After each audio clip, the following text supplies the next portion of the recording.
for today's video, guys. Ito ang ating balon swordtail, short body. Yan.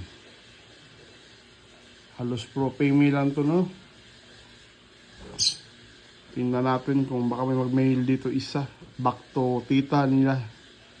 Pag-breed or... Meron kasi ako ano dito. Isang red eye na 7 sword na short body rin.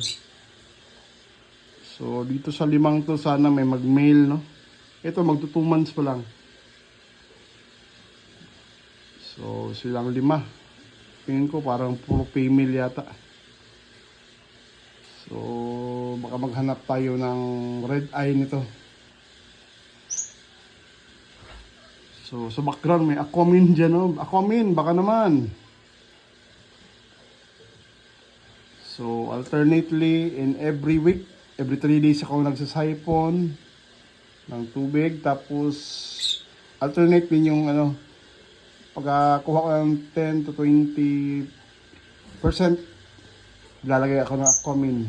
At the following, after 3 days na naman, asin. Or 5 days ba. Depende na kung marumi na talaga. Ganun ang ginagawa ko.